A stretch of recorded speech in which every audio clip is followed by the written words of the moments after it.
வணக்கம். நான் Indiapenne பாரதி பேசுகின்றேன். இந்த தை அமாவாசை, ஆடி அமாவாசை, புரட்டாசி அமாவாசை இந்த 3 நாட்களுமே மிக சக்தி வாய்ந்த 3 விதமாக நாம் இந்த ஆன்மீக வேலைகளை செய்ய வேண்டிய கடமை நமக்கு இருக்கின்றது. சந்திரனும் சூரியனும் சேர்கின்ற நாளாக, அதிர்வுகள் நிறைந்த நாளாக, காந்த சக்தி உடைய நாளாக இந்த நாட்கள் இருக்கின்றன. ஆகவே தான் நிறைய பேர் அமாவாசை நாட்களிலேயே புதிய பொருட்களை வாங்குவது, சில முக்கிய வேலைகளை தொடங்குவது போன்ற வேலைகளை செய்வார்கள். ஒருவருக்கு வாழ்க்கையில் இந்த ராகுகேது தோஷம் இருந்தால் அவர்கள் செய்யும் வேலைகள் யாவும் தடைப்பட்டு கொண்டே இருக்கும். இந்த ராகுகேது தோஷம் என்பதே நம் மூதாதையர்களோடு தொடர்பு உடையது. மூதாதையார்களுக்கு திருப்தி செய்ய மாதம் செய்ய நமக்கு கடமை இருக்கின்றது என்றாலும் இந்த தை, ஆடி, புரட்டாசி மிக உகந்த ஒரு நாளாக இருக்கின்றது. தாய் வழி, தந்தை வழி மூதாதையார், அதுக்கப்புறம் அவர்களுடைய தேதிகளை, அந்த ஒரு திதிகளை யாருக்கும் ஞாபகம் இருப்பதில்லை. அதோடு அது அந்த அமாவாசைக்கு முன்னால் வருகின்ற திதி, பின்னால் வருகிற திதி என்றெல்லாம் இருக்கின்றது. நிறைய பேர் என்ன பண்ணுவாங்கன்னா, அந்த திதியை மட்டும் பார்த்துக்குவாங்க, அந்த திதி என்னன்னு பார்ப்பாங்க. அப்படி கிடையாது. அவங்க போனப்ப எந்த அமாவாசைக்கு முன்னாடி, அதாவது மாதத்துலேயே உங்களுக்கு 2 முறை வரும். அந்த திதின்றது மாதத்தில் 2 முறை வரும். அதில் அவங்க போனப்போ அமாவாசைக்கு முன்னாடி வந்த திதியாது பின்னாடி வந்த திதியான்றது வேறு கவுண்ட் பண்ணணும். அதெல்லாம் உங்களுக்கு இந்த இந்த அவசர உலகத்தில் அதெல்லாம் கஷ்டம். அதுக்கு தான் என்ன பண்ணுறதுன்னா, இந்த தை அமாவாசை, ஆடி அமாவாசை, புரட்டாசி அமாவாசை இந்த மாதிரி சமயத்தில் சூரியனுக்கு அப்புறமா அந்த சூரியனை விட்டு தாண்டி வெகு தொலைவில் பல யூனிவர்சிட்டிக்கும் தாண்டி இந்த பித்திருக்களுக்கு ஒரு உலகம் இருப்பதாக கருட புராணத்தில் உங்களுக்கு கூறியிருக்கின்றார்கள். ஆகையால் இந்த ஆற்றங்கரை இல்லாத இடங்கள் இருக்கின்றன, நீர்நிலைகள் இல்லாத இடம் இருக்கின்றது, வெளிநாடுகள் இருக்கின்றவர்கள் இருக்கிறார்கள். ஆகையால் தர்ப்பணம் கொடுப்பது உங்கள் விருப்பம், ஆற்றங்கரைகளில் தர்ப்பணம் கொடுப்பது என்றும் நிறைய விஷயங்கள், நிறைய வீடியோக்கள் சொல்லிவிட்டிருக்கும். அந்த எப்படி தர்ப்பணம் கொடுக்க வேண்டும் என்ற விஷயங்களை எல்லாம் நிறைய பேர் கூறியிருப்பார்கள், பார்த்திருப்பீர்கள். நான் கொஞ்சம் சில விஷயங்களை மட்டும் கூறிவிட்டு முடித்து கொள்ளலாம் என்று இருக்கின்றேன். முதலில் நீங்கள் இந்த காக்கைக்கு எள் கலந்த சாதம் 9 உருண்டைகளாக வையுங்கள் என்று கேட்டுக்கொள்கிறேன். அதாவது மூதாதையாரின் பெயர்களை நீங்கள் அதை உங்கள் கைகளால் அந்த சாதத்தையும் தயிரையும் கொஞ்சமாக உப்பு, முக்கியமாக உப்பு போடாமலும் செய்யக்கூடாது. உப்பு கரெக்டாக போடணும். எப்போவுமே இந்த பறவைகளுக்கோ இந்த விலங்குகளுக்கு வைக்கும்போது உப்பு போடாமையும் வைக்கக்கூடாது. கொஞ்சம் சால்ட்டு போடணும், ஆனால் அதிகமாக மட்டும் போட்டுறக்கூடாது. அந்த மாதிரி கரெக்டாக போட்டு நீங்கள் உங்கள் கையிலேயே கொஞ்சம் பிசைஞ்சு, கொஞ்சம் தயிர் புளிப்பாக இருந்ததுன்னு வச்சுக்கோங்களேன், கொஞ்சம் பாலும் அது கூட சேர்த்துக்கிட்டிங்கன்னா அந்த புளிப்பு குறைஞ்சிரும். அதை நீங்கள் வைக்கிறது அது சரியான பதத்தில் இருந்து அது சாப்பிடும்பொழுது அதை சுவைத்து சாப்பிடுவதாக அந்த காக்கைகள் அது இருந்தால், ரொம்ப புளிப்பாக இல்லாமையோ ரொம்ப உப்பாக இல்லாமையோ இருந்தால் உங்களுக்கு நல்ல பலன்கள், உங்களுக்கு அது பித்ருக்கள் மிகுந்த சாந்திகளை அவர்கள் அடைவார்கள். அதனால்தான் அதை வைப்பதில் கூட ஒரு நேர்த்தி இருக்கட்டும் என்று கூறிக்கொள்கிறேன். அவ்வாறாக பிசைந்து அவர்களுடைய பெயர்களெல்லாம் கூறி நீங்கள் வையுங்கள். உங்களுக்கு இருக்கின்ற பிரச்சனைகளை கூட உங்களால் முடிந்தால் சொல்லுங்கள்.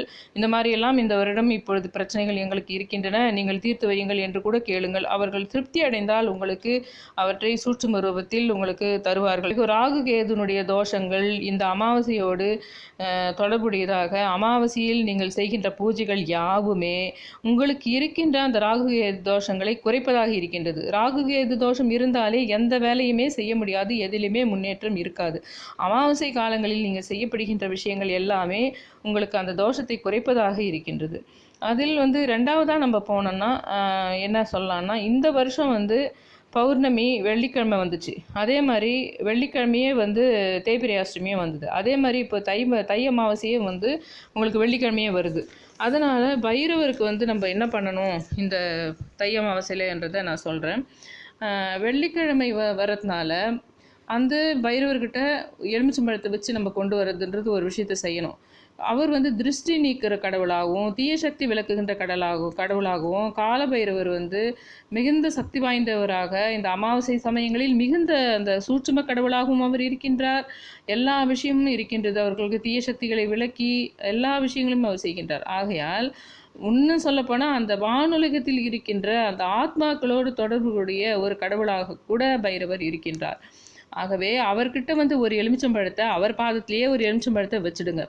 அப்புறம் இன்னொரு எலுமிச்சம்பழத்தை அவர் மேலே வச்சு, அவர் மேலே டச் பண்ண சொல்லி ஐயர்கிட்ட சொல்லி கொடுத்து வச்சு அதை வீட்டுக்கு கொண்டு உங்கள் வாசப்படியில் கட்டுங்க. அப்புறம் இன்னொரு எலுமிச்சம்பழம் அவர் மேலே வச்சு கொண்டு வரணுன்றது இல்லை. இன்னொரு எலுமிச்சம்பழத்தை நீங்கள் வந்து கட் பண்ணி பாதியாக 2 பாதியாக அது குங்குமம் தடவி வாசப்படியில் கீழே 2 வாசப்படியில் இந்த பக்கமும் அந்த பக்கமும் வைங்க. இது வந்து உங்களுக்கு நான் 2வதாக சொல்கிறேன். அதுக்கப்புறம் 3வதாக நான் உங்களுக்கு சொல்கிறது என்னன்னா, வீட்டை வந்து கல் உப்பு போட்டு நீங்கள் துடைக்கணும். அப்புறம் வந்து ஒரு எலுமிச்சம்பழத்தை வந்து கொஞ்சோண்டு கல் உப்பு போட்டு 1 டம்ளர் தண்ணி அதில் 1 கப் தண்ணி அதில் ஊற்றி லைட்டாக வார்ம் வாட்டர் பண்ணி கொஞ்சம் ஹீட் இருக்கணும். இப்போ ஹீட் பண்ணிவிட்டு அதை வந்து குடிச்சிருங்க. பெரியவங்கெல்லாம் யாராலெல்லாம் குடிக்க முடியுதோ அவங்களெல்லாம் குடிச்சிருங்க. அவ்வளவும் உங்கள் உடம்புல இருக்கிற தீய சக்திகள், மற்றவர்கள் உங்களுக்கு வைத்த சாபங்கள், போன ஜென்மத்தில் உங்களுக்கு மற்றவர்கள் வைத்த சாபங்கள், இந்த ஜென்மத்தில் உங்கள் கண்ணெதிலே இருப்பவர்கள் உங்களுக்கு கொடுத்த சாபங்கள், அப்புறம் வந்து உங்களுக்கு கண்ணுக்கு தெரியாமல் உங்களை சுற்றி இருக்கின்ற தீய சக்திகள், கந்திருஷ்டிகள் எல்லாம் போனோன்னா ஒரு எலுமிச்சம்பழத்தை வாசப்படியில் வைக்கிறதுனாலையோ ஒரு பூசணிக்காவை எடுத்து போய் தெருவில் உடைக்கிறதுனாலையோ போகிறதில்ல. முக்கியமாக அமாவாசை செவ்வாய்க்கிழமை சமயத்தில் நீங்கள் இந்த மாதிரி முக்கியமான நாட்களில் அந்த கொஞ்சம் வார்ம் பண்ணி அந்த வந்து ஒரு லெமன் வாட்டரை நீங்கள் உடம்புலேயே குடிச்சிட்டிங்களான்னா அதனுடைய விளைவு வந்து ரொம்ப நல்லா இருக்கும். அதனால் இதை வந்து நான் முக்கியமாக பதிவு செய்கிறேன். இந்த தை அமாவாசையில் அமாவாசைக்கே இது நீங்கள் பண்ணலாம். டியூஸ்டேவே நீங்கள் செய்யலாம். அதே மாதிரி உங்களுக்கு அந்த நவராத்திரி டேஸில் வந்து அந்த 9 டேஸும் டெய்லியே வந்து ஃபாஸ்டிங் இருக்கும்போது டெய்லியே இந்த மாதிரி வந்து இந்த லெமன் வாட்டர் இந்த கல்லுப்பு போட்டு அதை வார்மாக வச்சுட்டு குடிக்கணும். அந்த மாதிரி உங்களுக்கு இந்த மாதிரி விஷயங்கள் தீய சக்திகளை உங்கள் உடம்பிலிருந்து போகிறதுக்கு அது முக்கியமாக வழி செய்யும்னு சொல்லிட்டு, அப்புறமா வந்து வசதி இருக்கிறவங்க நல்ல வசதி செல்வ செழிப்போட நல்ல வசதிகள் உங்களுக்கு இருந்தால் ஒரு 9 பேருக்கு நீங்கள் உணவு தானம் அளிக்கலாம்.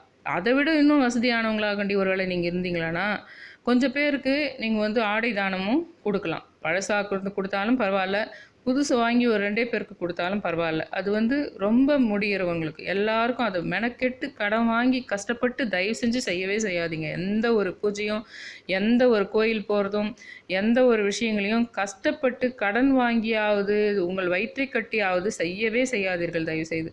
அந்தந்த வசதிக்கு அந்த எலுமிச்சம்பழத்தோடு நில்லுங்கள். நல்ல வசதி இருந்தால் மட்டும் இந்த உணவு தானமும் அந்த ஆடை தானமும் செய்யுங்கள் என்று கூறி முடித்துக் கொள்கிறேன். தேங்க்யூ ஃபார் வாட்சிங் மை வீடியோஸ். சப்ஸ்கிரைப் பண்ணுங்கள், ஷேர் பண்ணுங்கள், லைக் பண்ணுங்கள். கிரே கலரில் லாஸ்ட்டில் இடி அப்படின்னு சொல்லிட்டு முடிஞ்சிருக்கும். அப்படி முடிஞ்சிருந்தால் அது வந்து நீங்கள் ஏற்கனவே என்னோடய சேனலை நீங்கள் சப்ஸ்கிரைப் பண்ணிட்டீங்க அப்படின்னு அர்த்தம். அப்படி இருந்தால் நீங்கள் எதுவும் பண்ண தேவையில்லை.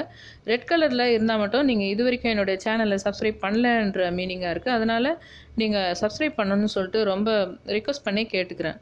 Thank you all.